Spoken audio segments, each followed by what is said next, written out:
Picture, if you will, a movie about a dystopian society. Tall, austere skyscrapers dominate the horizon. Lines of workers toil day in and day out, indoctrinated to the point that they no longer know what it means to be free. Big Brother is watching, and he's the kind of sibling that's more than willing to accidentally kill your dog and tell you that he just went away to summer camp. What kind of heart-wrenching, depressing movie is this, you might ask? Why, the Lego Movie, of course. Wait, what? That's right, a movie about little plastic bricks that have proven slightly less dangerous than landmines is currently making George Orwell roll over in his grave. Fortunately, it's not very sad, because trying to add any sort of serious drama to Lego is a lot like throwing an aged can of soda out of an airplane. It just falls flat.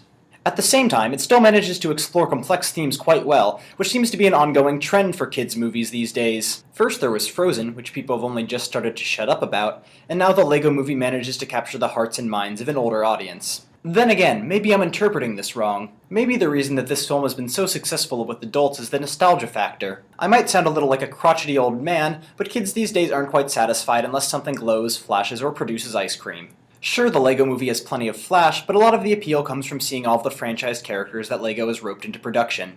Like terrible stand-up comedians, they show up, say a few one-liners, and then disappear forever, and it was actually rather enjoyable. But in my youth, I constructed Lego fortresses so large that attacking Mongols became a regular issue, so maybe I'm a little biased. As for the plot, it's pulpier than orange juice, but I can't complain about it too much because not only is it fairly charming, its central twist effectively makes the movie critic-proof.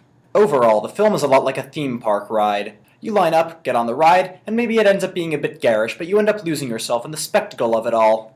Then you're violently expelled back into reality, where some guy is trying to sell you overpriced merchandise and you end up vomiting all over the sidewalk, although that might have just been me. In retrospect, it seems a bit hypocritical for a big monopolistic corporation like Lego to make a movie about the villainy of big monopolistic corporations. Granted, I don't think that Lego is going to organize the systematic purge of Mega Bloks anytime soon, but the movie's themes draw obvious parallels to the product that it's representing. So really, it's hard to tell whether the Lego Movie is pandering to the audience or sticking it to the man. Let's just look at it for what it is, a fairly entertaining movie that probably doesn't need to be bogged down in morality, but if you want to look at it that way, then you're more than welcome to. Weirdo. To be thick as a brick.